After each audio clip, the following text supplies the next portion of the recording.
जब तक ऋण नहीं देते थे, पहले क्या था, जैसे कोई गरीब आदमी किसी से पैसे ले लेता और वो पैसे नहीं देता तो उसको अपने नौकर लगा लेता था खेतों में या दुकान पर या फैक्ट्री में, और कोई आकर का उसका हिसाब करवा दे, ठीक है भाई तू इसका पैसा पकड़ और इसको छोड़, तो फिर उसको छोड़ना पड़ता था। तो हम हमारे परमात्मा वहां जाएंगे और कहेंगे ले भाई तुम अपना पकड़ो और इसका सब ऋण मुक्त कर दो, इसका जो भी उधार है सब खत्म करो। अब यहां आपको थोड़ा सा श्रीमद् भगवद गीता को रूबरू कराते हैं, और उसी समय आपको ये विश्वास होगा कि सचमुच ये दास जो वर्बली बोल रहा है ये सच्ची सब सत्य है। एक शब्द भी दास बोलेगा वो शास्त्र अनुकूल होगा, और आप कभी भी उसको मिला सकते हैं, कंपेयर कर सकते हैं, तो कभी आपको गलत नहीं मिलेगा, क्योंकि हम उस सच साहिब के अनुयायी हैं, उस सच्चे भगवान के अनुयायी हैं जो केवल सत्य ही पसंद करता है, वो बकवाद नहीं सुन सकता। तो हमारी हिम्मत नहीं हम कोई एक भी शब्द गलत बोल के किसी को गुमराह कर दें। हमने भगवान अपने से बहुत डर लगता है, और आपको ये विश्वास दिलाना होगा प्रारंभ में कि ये दास जो कह रहा है सत्य है, और फिर कुछ दिनों के बाद ऐसा आएगा कि आप इस दास ने ये पुस्तक दिखाने की आवश्यकता नहीं पड़ेगी, और आप जो दास शब्द निकालेगा आप कहोगे 100 की 100 सत्य है। तो ये बताने दिखाने जताने के लिए कि दास जो बोल रहा है और हमारे भगवान कबीर परमेश्वर ने 600 वर्ष के पहले जो कहा था वो सारा सत्य था और वो परमात्मा है, इसके लिए आपको पुस्तक दिखाते हैं। श्रीमद् भगवद गीता, गीता प्रेस गोरखपुर से प्रकाशित, इसके अनुवादक हैं जय दयाल गोविंद का, गीता प्रेस गोरखपुर से प्रकाशित। अध्याय नंबर 4 का श्रीमद् भगवद गीता, अध्याय नंबर 4 श्लोक नंबर 25। दूसरे योगीजन देवताओं के पूजन रूप यज्ञ का ही भली भांति अनुष्ठान किया करते हैं। इसका भाव यह है कि कुछ तो साधक, योगी बने साधक, परमात्मा से जुड़ने की चेष्टा करने वाले को योगी बोलते हैं। ये केवल ऊपर न टांग नीचे न सिर करना ही योगी नहीं होते, योग का अर्थ किसी से जुड़ना। तो साधक जन देवताओं की पूजा रूपी यज्ञ माने धार्मिक अनुष्ठान किया करते हैं, और कुछ तो देवताओं की पूजा करते हैं और कोई ब्रह्म तक की साधना करता है, इसका ये अर्थ समझो। और 26 में कहा है कि अन्य योगी जन यानी अन्य साधक आंख कान मूंद के केवल अपना संयम करते हैं, इस तरह की क्रियाएं करते हैं, और उनको हवन माने ये उसमें ही आश्रित रहते हैं। दूसरे योगी जन शब्द आदि यानी शब्द सप्र स्वरूप रसगंध इनसे ही बचने की चेष्टा में अपना अभ्यास करते रहते हैं। इंद्रियों, समस्त इंद्रियों के अग्नि में हवन किया करते हैं, यानी उसको ही फूकने की चेष्टा में लगे रहते हैं। जैसे उदाहरण देते हैं कि सभी साधक अपनी अपनी जो साधना कर रहे हैं उनने वो सही मान कर कर रहे हैं कि हम जो कर रहे हैं ये पाप नाशक हैं।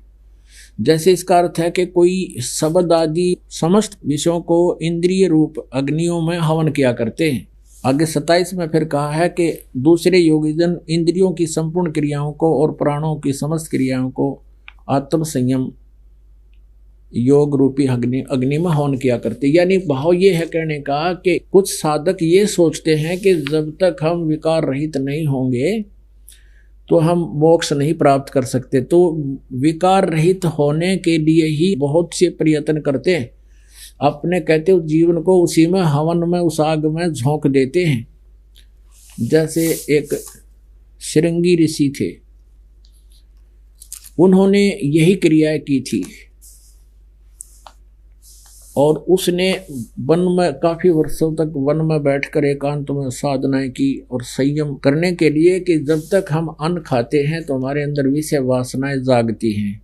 उसने हठ योग करके अपने शरीर को ऐसा साध लिया, क्योंकि ये क्रिया होती है, जैसे कुछ पंथ अमृत क्रिया बताते हैं, जैसे जीव को मोड़ के ऊपर तालू का लगाने का अभ्यास करते हैं। ये इनको तो कुछ मिला को नहीं, इसका केवल अकेले से नहीं वो बात बनती, और बहुत से योग क्रियाएं हैं जब जाकर वो बात बनती है। और कुछ प्राणायाम की क्रिया बहुत लंबे समय तक करने से वो क्रिया सफल शुद्ध होती है, सिद्ध होती है। तो श्रृंगी ऋषि ने वो साधना कर ली और उसका ऐसा हो गया कि वो अमृत टपकन लग गया उसके अंदर, और उसने कई वर्षों में, सैकड़ों वर्षों में जाकर तो उससे वह सिद्ध हुई। फिर वो क्या करता था, वृक्ष के पास बैठ जाता था, एक दिन में एक बार वृक्ष के छाल के जीभ से चाट लेता था। इतना अल्प आहारी हो गया वो, और अपना मेडिटेशन करता रहता था, आंखें बंद रखता था। तो उसने देख लिया कि अब तू सफल हो गया अपनी क्रियाओं में। अब फिर ये क्या करते हैं साधक जन, किसी नगर के आसपास आकर बैठते हैं कि लोग तुझे पहचाने, तेरे पास आवें और तेरी प्रभुता हो। वो बैठ गया अयोध्या के पास जाकर। उस समय राजा दशरथ राजा थे, रामचंद्र और का जन्म होया नहीं था, केवल एक पुत्री थी राजा दशरथ के, और वो युवा हो चुकी थी 12-14 वर्ष की। तो श्रृंगी ऋषि वहां अयोध्या के बनी में जाकर बैठ गया। बनी में जो निकट नगर शहर के आसपास का जो क्षेत्र होता है उसको बनी बोलते हैं। और वहां एक वृक्ष की तरफ मुंह करके बैठ गया, आसन पदम लगा के, और आंखें नहीं खोले। एक बार ऐसे जीभ से वृक्ष की छाल को चाट ले, आंखें बंद किए कि ही। तो वहां शहर में इस बात का खूब जोर शोर से चर्चा हुई कि एक ऐसा महापुरुष आया है, कुछ नहीं खाता पीता, आज 1 महीना हो गया उसको बैठे को, और उसको हम बहुत दिनों से देख रहे हैं, वो वहीं बैठा है, ना कहीं फ्रेश होने जाता है, ना जलपान करता है, ना कहीं और सैर सपाटा करता है, वहां बैठा है। इस बात की चर्चा आग की तरह फैल गई पूरे अयोध्या में। लोग नगर के स्त्री पुरुष सब देखने जाने लगे, सारा सारा दिन वहां जमघटा लगा रहे आसपास, और वो ऐसा ही करे, एक बार जीभ लगाए बाकी आंखें बंद रखे। अब जब आदमी जीभ लगा हुआ है तो इतना तो ध्यान है कि तू कुछ चाटा है, तो आसपास के उसकी प्रशंसा के आवाज भी सुना थी। ये बात पहुंच गई राजमहल में। इकलौती पुत्री थी राजा दशरथ की, उसने अपने पिता से आज्ञा ली कि मैं भी महात्मा के दर्शन करने जाऊंगी। आज्ञा दे दी। साथ में उसकी नौकरानियां चली गई, दासी बांदी चली गई, अंगरक्षक चले गए। अब वहां क्या देखा, अब उस लड़की ने, किसी ने बताया कि इसकी आंखें कैसे खोले महात्मा। उसने प्रश्न किया अपने मंत्रियों से कि इस महात्मा आंखें खोले तो बात करें इससे कुछ हम, तो ये तो ऐसे बैठे हैं, कुछ हमें उपदेश देवें। तो मंत्रियों ने पूछा किसी से, उन्होंने बताया कि जहां ये जीभ से चाटता है वृक्ष की छाल को, वहां पर थोड़ा सा शहद लगा दो, और अगले दिन थोड़ा सा ज्यादा लगा दो। ये धीरे धीरे इसके अंदर यो प्रवेश करेगा शहद या शक्ति, तो अपने आप आंख खोल देगा। राजा की लड़की को पता चला, वो शहद लेगी साथ में, और जहां वो एक बार जीभ लगाता था वहां शहद लगा दिया। अब ऋषि पहले तो एक बार जीभ मारा करता, उस दिन 2 बार मारी उसने, कोई मीठा लग गया। अगले दिन फिर ये क्रिया की, अगले दिन तो काफी देर चाटता रहा उसको, और तीसरे दिन उसने आंख खोल ली, इधर उधर देखा, भोजन साथ ले गए थे, आहार खिलाया, खीर खिला दी, फल दे दिए। हफ्ते पाछा छकन लग गया, कति टाट सी हो जा पेट उसका। अब राजा से प्रार्थना की लड़की ने कि महात्मा जी को अपने घर ले आए। राजा दशरथ ने उसको गुरु बना लिया, और जो पुत्र प्राप्ति की यज्ञ भी उसने श्रृंगी ऋषि की देखरेख में की थी। और अंत में उस लड़की ने और उस ऋषि जी ने ब्याह कर लिया, शादी की ठान ली।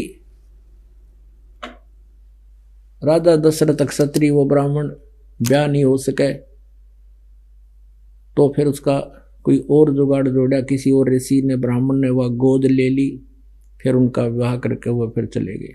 तो कहने का भाव ये है, ये कह रहे हैं, ये गीता ज्ञान ये बता रही है हमें। ये देखिएगा चौथे अध्याय का 26वां श्लोक क्या बताना चाहता है।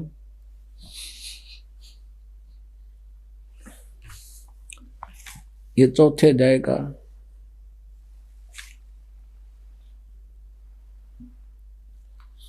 अन्य योगी जन श्रोत्र आदि समस्त इंद्रियों के संयम रूप अग्नि में आह्वान किया करते हैं। कुछ तो कान बंद करके इसको, और फिर दूसरे शब्द आदि विषयों को, शब्द आदि शब्द सप्रस रूप रसगंध विषयान, इन विषयों को इंद्रिय रूप अग्नियों में हवन किया करते हैं। और दूसरे इंद्रियों की संपूर्ण क्रियाओं को, प्राणों की समस्त क्रियाओं को, यानी सांस और श्वास को कहते देखते रहो, श्वास बाहर आ रहा है इस पर ध्यान रखो, अंदर जा रहा है ध्यान रखो। और ज्ञान से प्रकाशित आत्म संयम रूप योग रूप अग्नि में हवन किया करते हैं। और अन्य कई महापुरुष द्रव्य संबंधी यज्ञ करने वाले होते हैं, किधर यानी धन से होने वाला जो धार्मिक क्रियाएं हैं, जैसे कहीं भंडारा कर दिया, किधर को मंदिर का लठ गड़वा दिया, कोई धर्मशाला बनवा दी, कहते इस तरह की साधना वो किया करते हैं। और कोई तपस्या करते हैं, और कुछ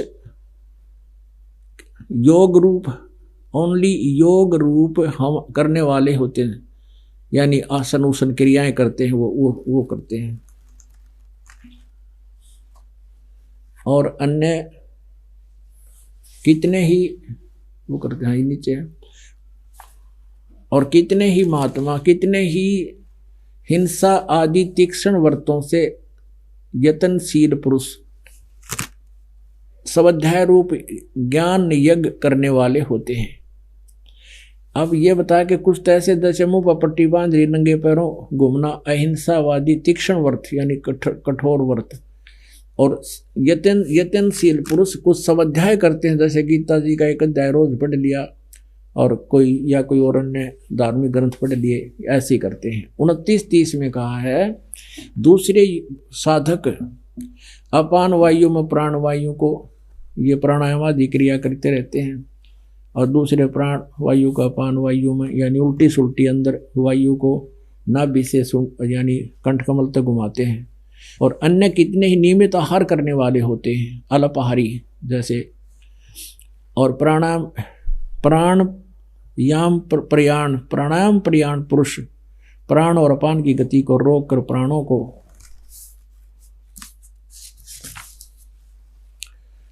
प्राणों में ही हवन किया करते हैं। ये सभी साधक यज्ञों द्वारा पापों का नाश करने वाले, यज्ञों के जानने वाले हैं। इसका अर्थ ये बनता है वास्तव में कि ये सभी अपने अपने साधनाओं को, अनुष्ठानों को पाप नाश करने वाला मानते हैं, जानते हैं, इसलिए करें, नहीं तो छोड़ दें इनको। अब जैसे ये जो क्रिया यहाँ बताई है कि कुछ प्राण अपान की गति को रोक कर प्राणों को, और प्राणों में श्वासों को ही श्वासों में हवन किया करते हैं। और सभी साधक अपनी अपनी क्रियाओं को पाप नाश करने वाला जानते हैं। इसका अर्थ ये बने, अगर यदि इनको ये ज्ञान हो जाए, ये साधना ठीक, नहीं तो कोई ना करे, तो जो भी जैसी क्रियाएं करता है उसको श्रेष्ठ मान के और पाप नाशक जान के, और पाप नाशक मीन पाप नाश हुए तो मोक्ष होगा, मोक्षदायक जानते हैं।